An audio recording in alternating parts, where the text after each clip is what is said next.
Привет, друзья! Только что состоялась у меня очень интересная видеоконференция с нашим другом из Вашингтона, из Америки, с JK.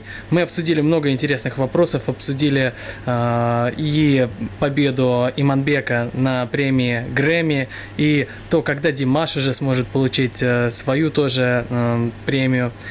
И я хочу сказать, что это видео будет на английском языке, но мы подготовим для вас субтитры, которые вы можете включить в настройках к этому видео. И мы постараемся сделать тоже нашу беседу с переводом на русский язык, с дубляжом, и оно появится на канале Алга Петербург немного позже. Если оно уже появилось, то в описании к этому видео вы увидите ссылку на русскую версию нашей беседы. Приятного просмотра! Хочу сказать, что я пока просто учу эту песню. Не смогли, мы устали, мне очень трудно, я совсем один, ты пойми, без любви ничего не нужно. Ладно, достаточно. Мне нравится ваш акцент. Я думаю, что это звучит очень круто. Добро пожаловать в хорошее информационное кафе. Это мир, верно? А Димаш — патриот своей страны. Он любит свою страну. Итак, мы все любим свои страны. Этот глобус с границами. А я жонглирую этим миром. Я просто шучу. Я же говорил, что я набил мяч 1001 раз. 1001 раз набить мяч — это очень высокий результат. Это круто. Вы могли бы быть профессиональным игроком в России, в любом клубе. Но когда я набивал мяч, мы играли в мини-футбол. Да, это здорово. Я знаю, что мини-футбол очень популярен в Казахстане. Да, серьезно? В Казахстане? Да, но этот вид футбола называется футзал. Футзал? Ок. В общем, я думаю, что сначала мы сыграем против Димаша, а потом Димаш сыграет за нашу команду. Да, мы проведем замену. У нас будет замена Саши на Димаша. Саша очень слабый голкипер, и он будет пропускать все голы. А Димаш очень хороший нападающий. Поэтому мы возьмем Димаша в нашу команду и отдадим Сашу команде оппонента. Ты и Димаш, вы будете нападающими, а я буду раздавать вам пасы. Да, отлично. Я буду находиться у ворот противника. Вы дадите мне рассекающий пас, и я попытаюсь забить гол.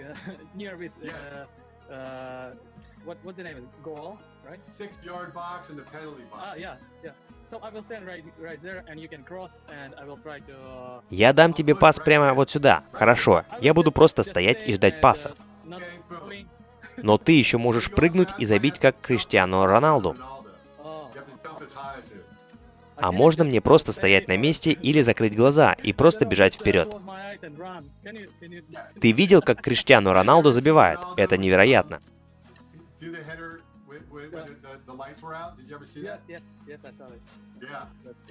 Да, это потрясающе. В общем, мы тут говорим кое о ком вроде него. Димаш Кудайберген и Криштиану Роналду — это один уровень. Они мастера своего дела.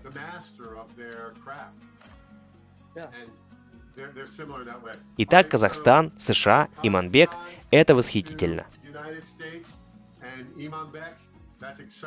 Я тут сделал несколько заметок в моем блокноте. И добро пожаловать в мою студию. Вон там висит плакат Beatles. Мы можем сказать нашим зрителям, что они могут подписаться на ваш канал. Мы оставим ссылку в описании к видео. Да, я заинтересован в этой теме, потому что я знаю, что могу донести до зрителя многое из области образования, музыки и спорта. Поэтому, если вы хотите изучать музыку и спорт, то приходите ко мне на канал. В общем, это восхитительно. И, конечно, я поздравляю Иманбека. Давайте поговорим о том, что Иманбек приехал в США. У него американский стиль музыки. И о том, что Иманбек попал на американский музыкальный рынок без музыкального образования и получил первое место. Да, именно об этих вещах я и хотел поговорить. Я сейчас буду говорить о вещах, которые вы нигде больше не услышите. Это будет эксклюзивный материал только для канала Алга Петербург. Я проведу связь между событиями столетней давности и Иманбеком. Был один известный американский кантри-певец, который также работал на железной дороге.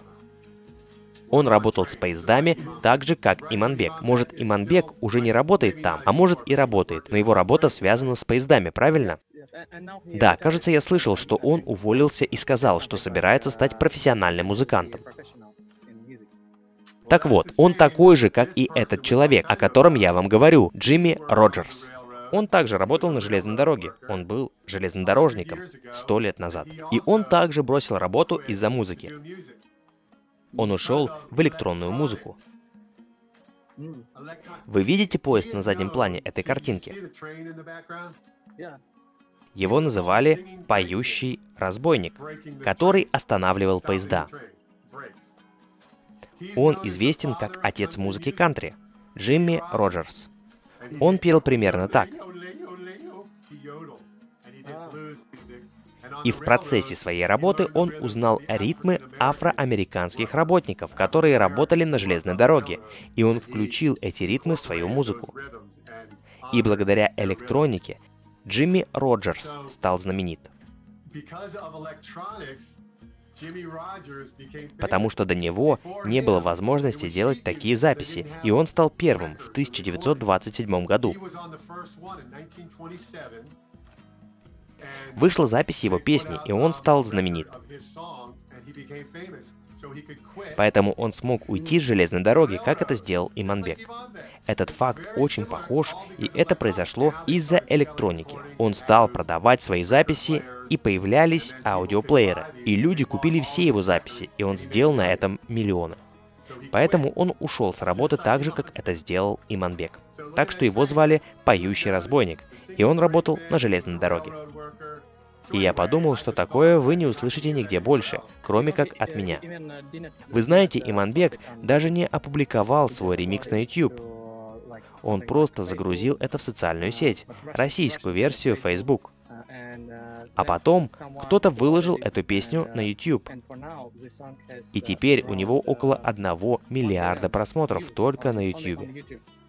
Это статистика с разных каналов, но в целом у него около 1 миллиарда просмотров. Нам нужно больше таких, как Иманбек, и больше таких настоящих и замечательных людей. Потому что Димаш отличный скромный парень. Иманбек тоже отличный и скромный парень. Он благодарил маму и папу. Он просто отличный парень, ему всего 20 лет. А это возраст моих дочерей-близняшек, и нам нужно больше таких ребят. И я хочу рассказать о Грэмми, как американец. Есть несколько положительных деталей, которые я записал в блокнот. Но моя главная точка зрения в том, что нам нужны Димаш, Иманбек и такие же ребята, чтобы покинуть самолет, выйти наружу. В случае с Иманбеком мы находимся в начале самолета, и Иманбек помогает людям выйти. Я думаю, что одна из причин большого количества просмотров его ремикса — людям это нравится. Я не совсем уверен в словах песни, но это уже другая история. Там используется сокращение, но это может дать эффект. Я не очень хочу сейчас сильно погружаться в эту тему. И нам нужен Димаш, чтобы выйти из этого самолета, потому что мы еще не вышли. И мы просим Димаша спасти Грэмми и помочь нам. Итак, из неплохих была женщина по имени Her. Она получила награду. Кажется, она получила. Она неплоха. Еще была Билли Айлиш. Я думаю, что она тоже молодец. Здорово, что в этот раз победило много женщин. Все это хорошие вещи. Но в целом все они очень яркие, на поверхности, но у них мало глубины, мало чувств. Это было немного скучно. Я об этом думал слишком часто. Тейлор Свифт была в порядке. Клип Тейлор Свифт «You Belong With Me» было в старшей школе, где я преподавал. Брат Тейлор Свифт, Остин, ходил в школу, где я преподавал. Она пришла навестить брата, который играл напротив места, где я тренировал свою футбольную команду. В общем, я даю указания своим футболистам, и вдруг они перестают меня слушать и смотрят за мою спину. Я спрашиваю, что происходит. Потом поворачиваюсь и вижу, что там идет Тейлор Свифт. Что касается Тейлор Свифт, то ее песня и все, что я увидел, было красивым и поразительным. Но гитару даже не было слышно. Так что Грэмми должно быть спасено Димашем. Я знаю, что Димаш действительно очень хочет получить Грэмми. И я тоже очень хочу, чтобы Грэмми был спасен. И я хочу, чтобы это нам дало что-то реальное, подлинное, что-то от самого сердца. И чтобы там не было слишком много того, о чем я сказал ранее, того, о чем сказал инфоартист Джей. А именно много ярких вещей, сверкающих ламп и прочего. Там, конечно, была некая глубина, но этого недостаточно. Можно сказать, что Грэмми самая крупная и самая важная награда в мире? Я очень рад этому вопросу. Есть две вещи. Сейчас с YouTube, социальными сетями и интернетом артисты могут себе добыть Грэмми. И это новое. Вы же знаете, Димаш стал популярным благодаря YouTube и социальным сетям. А сейчас он перешел как бы в более конкретное направление творчества. Направление на Грэмми и западный американский шоу-бизнес. Он как-то сказал, что Америка — это эпицентр мирового шоу-бизнеса. В общем, есть два этапа. Люди, артисты, группы, туры — это все дает фанатов, популярность, и это позволяет жить без Грэмми. Но Димаш уже добился этого, правильно? Он уже прошел этот путь.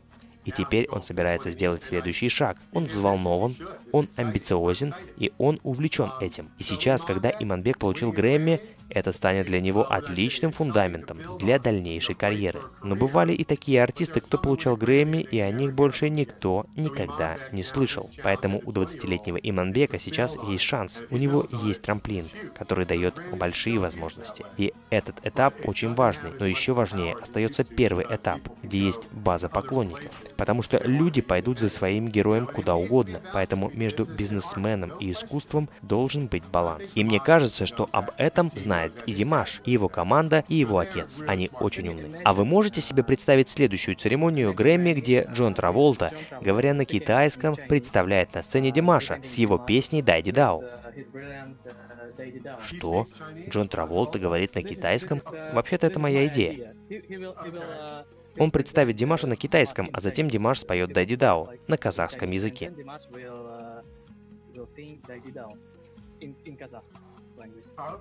Ну ладно. Вы знаете, мы хотим, чтобы Димаш сохранял свою художественную целостность и делился казахской культурой.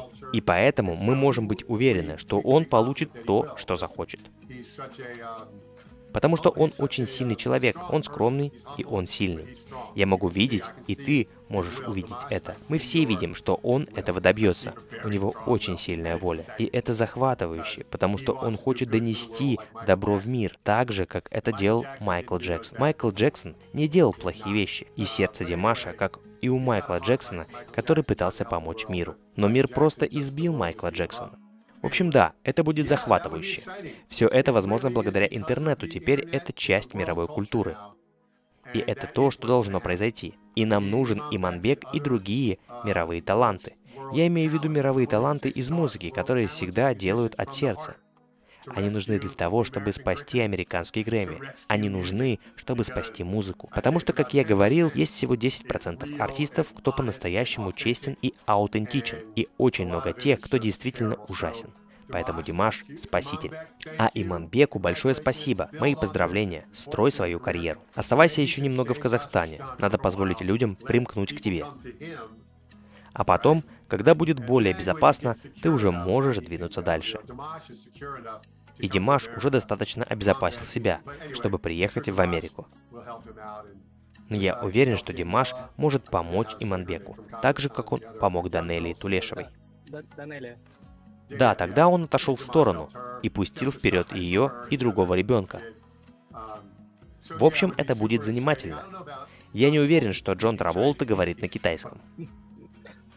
Я жил в городе Санта-Барбара, где также жил и он. Я видел его в ресторане. У него большая голова. Именно так я подумал, когда впервые его увидел. Какая же большая голова. Иманбек, поздравляю тебя. И приходи на мой YouTube-канал. Я готов. Я раньше так не говорил, потому что я не был готов, а теперь я готов. Дорогие подписчики Алга Петербург и Диарс, приходите ко мне на канал за обучением музыке и спорту. Хотя я не уверен, что спортивные занятия получатся. У меня есть еще одна идея. Я тут подумал над тем, чтобы изменить себе имя с Ваня на Ваня Бек, Иман Бек, Иван Бек, Джейкей Бек. Мне нравится, я с тобой. Сможем ли мы увидеть в США молодых американцев или их родителей, которые назовут своих детей Иман Бек или Димаш? Конечно. Итак, мне надо идти на работу, мне нужно за руль. Приходите ко мне на канал. Но Алга Петербург, Алга Иманбек, Алга Димаш.